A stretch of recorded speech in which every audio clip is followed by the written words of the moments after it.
हरे कृष्णा। सभी कृष्ण प्रेमी भक्तों को हमारा इस भगवद गीता का संदर्भ में स्वागतम है। तो हमारा इस भगवद गीता का अभी प्रथम अध्याय का 24 नंबर श्लोक चल रहा है।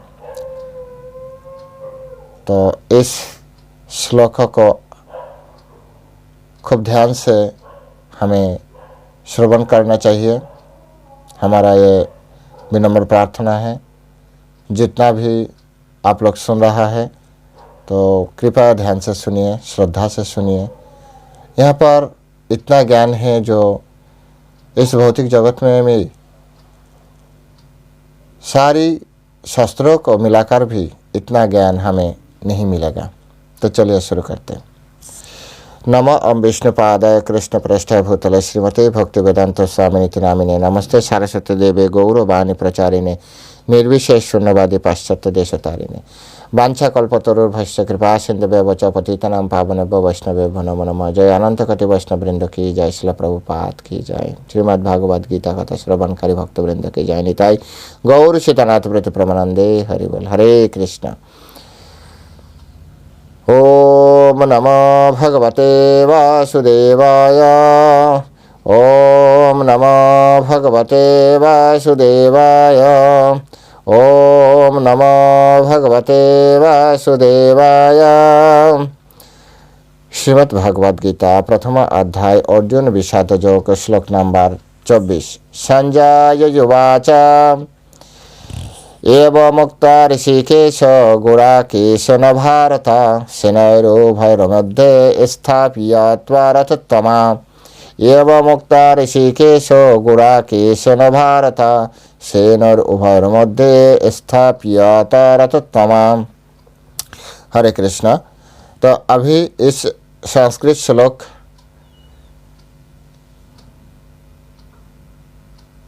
श्रील प्रभुपाद के द्वारा जो हिंदी भाषानुवाद दिया है इस श्लोक के ऊपर वो हम देखेंगे। अनुवाद। संजय ने कहा, हे भरतवंशी, अर्जुन द्वारा इस प्रकार संबोधित किए जाने पर भगवान कृष्ण ने दोनों दलों के बीच में उस उत्तम रथ को लाकर खड़ा कर दिया। मैं फिर से एक बार पढ़ रहा हूँ। हे भरतवंशी, अर्जुन द्वारा इस प्रकार संबोधित किए जाने पर भगवान कृष्ण ने दोनों दलों के बीच में उस उत्तम रथ को लाकर खड़ा कर दिया। हरे कृष्ण। जय श्रील प्रभुपाद की जय। अभी श्रील प्रभुपाद के द्वारा इस संस्कृत श्लोक के ऊपर जो तात्पर्य दिया गया है उस तात्पर्य के ऊपर आधार कर हमारा अभी इस श्लोक को हम आगे बढ़ाएंगे। और इस श्लोक का अंदर जो भावार्थ है, भाव है, वो हम देखेंगे। हाँ, श्रील प्रभुपाद को दृष्टि से ही, श्रील प्रभुपाद के तात्पर्य से ही देखेंगे। तो यहाँ पर पहले यहाँ पर देखने का एक चीज़ है, श्रील प्रभुपाद ने बहुत अच्छा से नोटिस किया। श्रील प्रभुपाद जी ने इसको जो एवं मुक्ता ऋषिकेश गुडाकेश न भारत, यहाँ पर दो नाम आया। भगवान श्री कृष्ण का ऋषिकेश कहा है और अर्जुन को गुडाकेश कहा। तो पहले तो ऋषिकेश का हमें मीनिंग समझना है। ऋषिकेश का मीनिंग क्या है, ऋषिकेश का अर्थ क्या है। ऋषिक और ईशो, इस यहाँ पर दो शब्द है, ऋषिक और ईशो। ऋषिक का अर्थ है हमारा इंद्रिय। हाँ, हमारा चक्षु कर्ण नासिका जिह्वा, ये जो इंद्रिय, मन भी इंद्रिय है। तो इस इंद्रिय, हाँ, इंद्रिय का ऋषिक और ईश का अर्थ ईश्वर। तो जो व्यक्ति इस इंद्रियों का ईश्वर है वो ऋषिकेश है। तो भगवान कृष्ण का नाम इसीलिए ऋषिकेश रखा गया है क्योंकि परमेश्वर भगवान हमारा समस्त इंद्रियों को नियंत्रण कर सकते, इसलिए भगवान ऋषिकेश, और उनको भी समस्त इंद्रियों का नियंत्रण करने का सामर्थ्य उनके अंदर है, इसलिए परमेश्वर भगवान श्री कृष्ण ऋषिकेश। और एक बात यहाँ पर आया, गुडाकेश न भारत। अर्जुन को कहा यहाँ पर गुड़ाकेश। गुड़ाकेश क्यों कहा? गुड़ाकेश के अंदर दो शब्द हैं, एक है गुड़ाका और गुड़ाकेश ईश्वर। गुड़ाका का अर्थ क्या है? गुड़ाका का अर्थ निद्रा है। निद्रा का भी संस्कृत श्लोक में, निद्रा के संस्कृत अभिधान में देखा जाए तो निद्रा का और भी एक मीनिंग है। हाँ, निद्रा का मतलब अज्ञान भी है, निद्रा का मतलब सोए हुए व्यक्ति भी है। यहाँ पर हमें देखना चाहिए, जे निद्रा का अर्थ जो सो रहा है उसको भी निद्रित कहा जाता है, निद्रित अवस्था कहा जाता है। और जो अज्ञान में है, अंधकार में है, अंधेरे में है, अंधेरे में जैसे लोगों को कुछ दिखाई नहीं देता, क्या है क्या चल रहा है, हाँ, तो उसी अवस्था निद्रित अवस्था में होता है। तो इसलिए वो अज्ञान भी है और सोए व्यक्ति को भी समझता है। तो इसीलिए हमें जो गुड़ाका का अर्थ निद्रित अवस्था और क्या है? अज्ञान अवस्था। तो इस दोनों को जो अवस्था है, इस अवस्था से ऊपर में अर्जुन रहते हैं, अर्जुन का अवस्थान है। अर्जुन जीत लिया, अर्जुन निद्रा को भी जीत लिया, अर्जुन अज्ञान को भी जीत लिया। इसलिए उनको संजय ने कहा गुड़ाकेश, हाँ, ऋषि केशो गुड़ाकेश न भारत, इसलिए कहा। इसके बीच में हमें एक विषय हमें समझना है, क्योंकि यहाँ पर अर्जुन और कृष्ण ये दोनों सखा है। हमें ये बात ध्यान से देखना है। देखिए, श्रीमद् भागवत गीता को आपको अच्छा से समझना है तो पहले अर्जुन को समझना है, क्योंकि बातचीत किसके साथ हो रहा है? अर्जुन के साथ हो रहा है। आप अर्जुन को समझ में नहीं आएगा, आपको अर्जुन को समझ में नहीं पाए तो आपको श्रीमद् भागवत गीता आपको समझ में नहीं आएगा। पहले अर्जुन को समझिए, अर्जुन को गलत समझे तो भगवत गीता का रिजल्ट आपको अच्छा नहीं मिलेगा। यहाँ पर संजय ने कहा, देखिए संजय ने कहा जो गुड़ाकेश, इसके बावजूद भी अर्जुन ऐसे ऐसा क्वेश्चन करेगा जो आपको ऐसा लगेगा अरे ये क्वेश्चन करने का क्या तात्पर्य है, कैसा साधारण प्रश्न कर रहा है, ऐसा आपको लगेगा। लेकिन संजय ने कहा अर्जुन ऐसा नहीं थे, तो अर्जुन क्यों कहा, क्यों ऐसा प्रश्न कर रहा है? तब आपको मालूम पड़ेगा। आचार्यों ने कहा जो अर्जुन को मोहित किया गया है। कौन किया? कृष्ण ने किया। क्यों किया? गीता देने के लिए।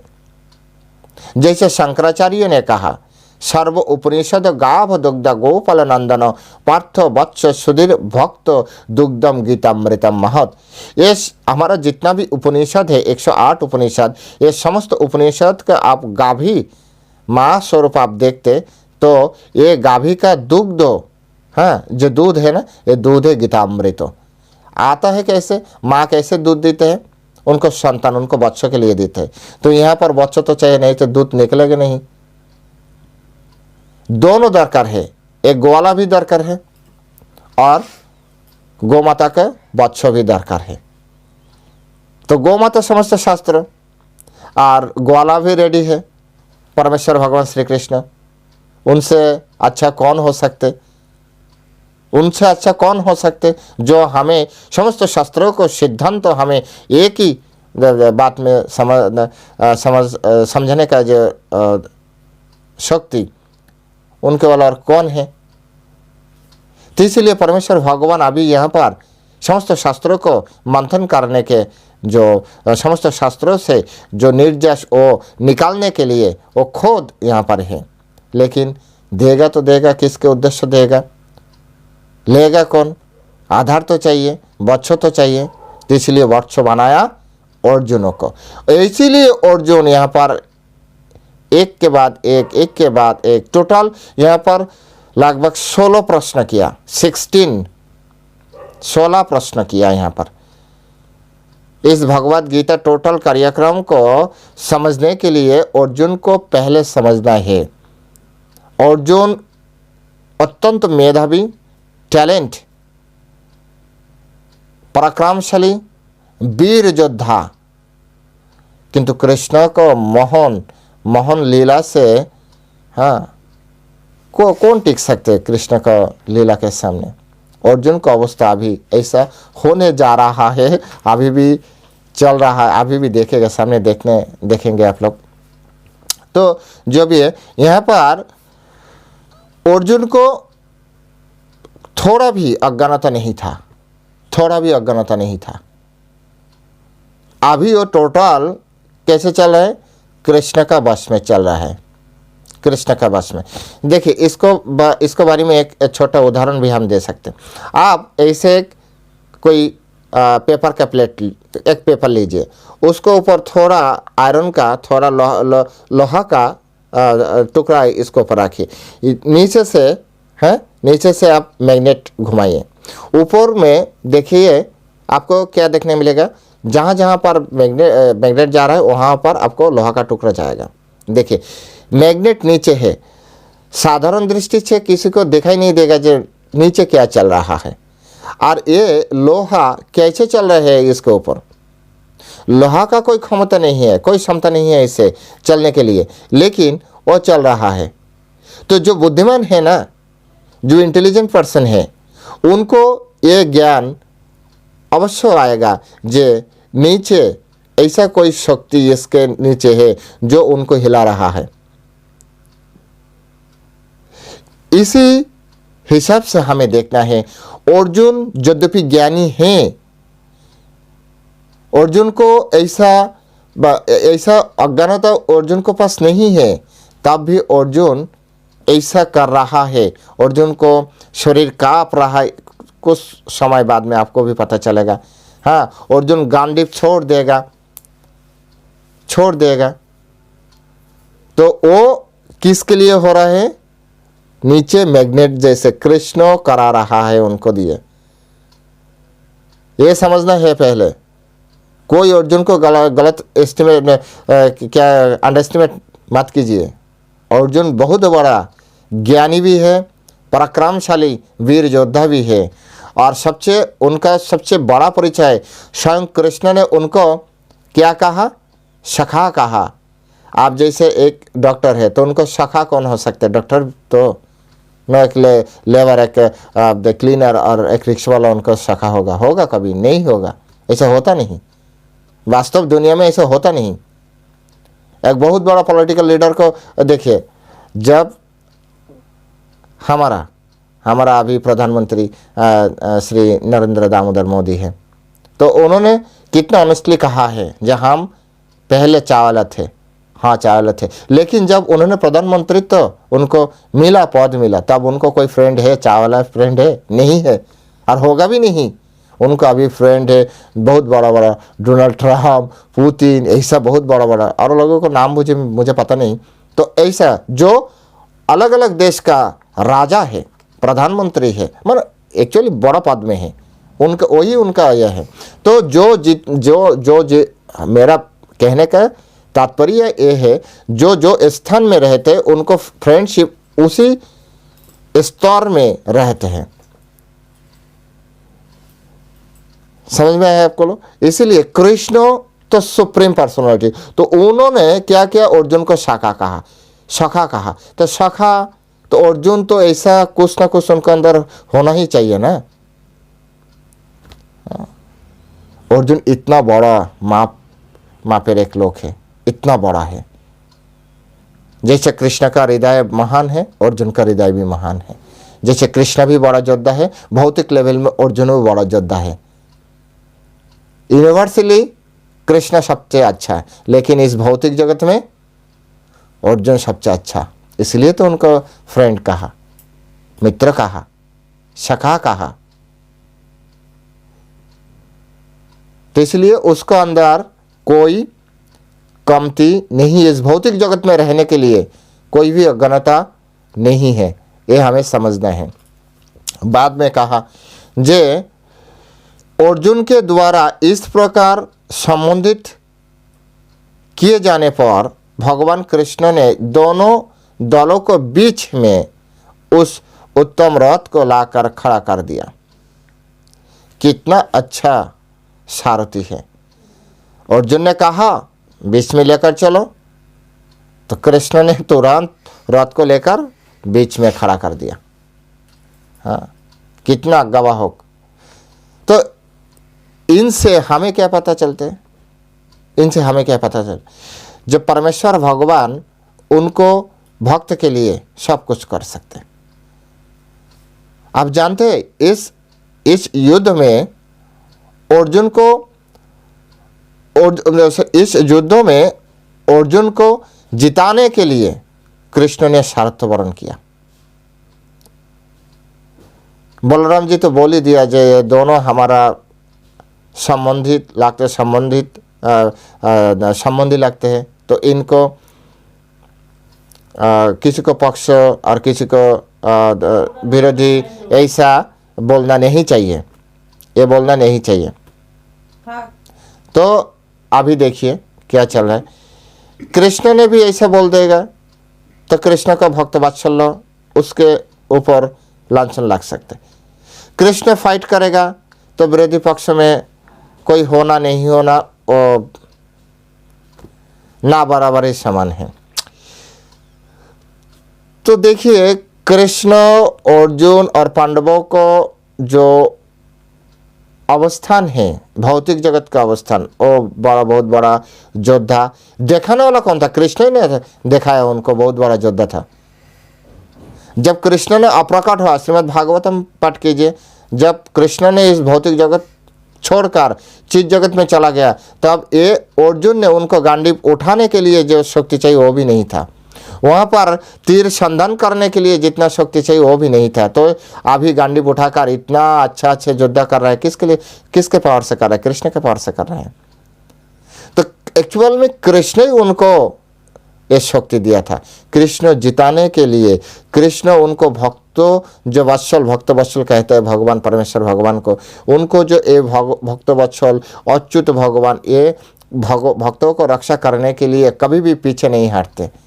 तो वो भाव, उनको अवस्थान ठीक रखने के लिए, पांडवों को जिताने के लिए परमेश्वर भगवान उस पांडव पक्षों के अंदर ज्वाइन किया। लेकिन कैसे? हमें तो युद्ध करना नहीं है, शस्त्र चलाना नहीं है।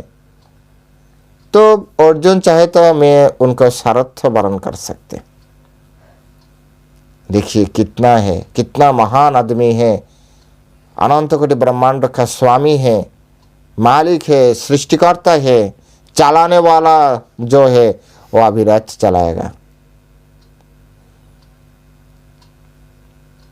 इसीलिए चैतन्य महाप्रभु ने हमें भक्तों को शिक्षा दिया, अमान न मान देना, निजे मान शून्य होकर लोगों को मान देना।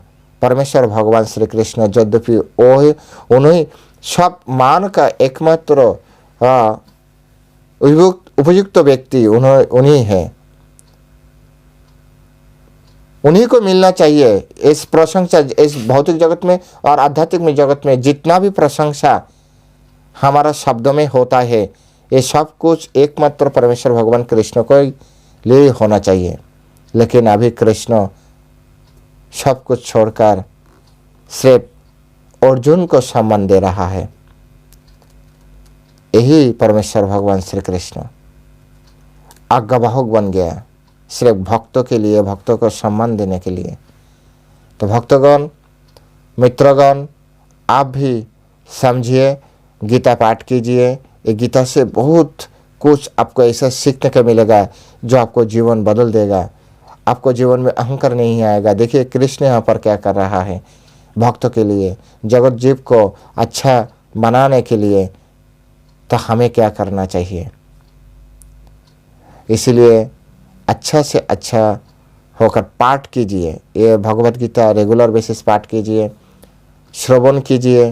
हो सकते इसके अंदर हमारा भाषा में तो त्रुटियाँ है, हम तो मेरे प्राय क्लास में हम बोल रहा है हमारा भाषा में त्रुटियाँ है। आप त्रुटियों को निकल कर इसको अंदर जो भाव है, 2-1 लाइन भी आपको अच्छा लगेगा तो जीवन बदल देगा। हम भी ऐसे एक समय में थे जब इस्कॉन में आए, एक दो बात अच्छा लगा, बाद में हम इस्कॉन का डिवोटी बन गई। तो कब, कैसे, किसका कौन शब्द आपको अच्छा लग जाएगा पता नहीं। इसीलिए ये वीडियो को ज़्यादा जो हिंदी समझने वाला ऐसा जो है उनको शेयर कीजिए। हो सकते इसके अंदर दो एक शब्द किसी को जीवन परिवर्तन कर देगा। तो इसी आशा से आज यहाँ पर इस जो श्लोक अभी यहाँ पर हम विश्राम दे रहे हैं। नेक्स्ट श्लोक में आपको साथ फिर से बात होगा। तब तक आप स्वस्थ रहें, तपस्या में रहें, भगवान को याद करते रहें। हरे कृष्ण। जय श्रील प्रभुपाद की जय।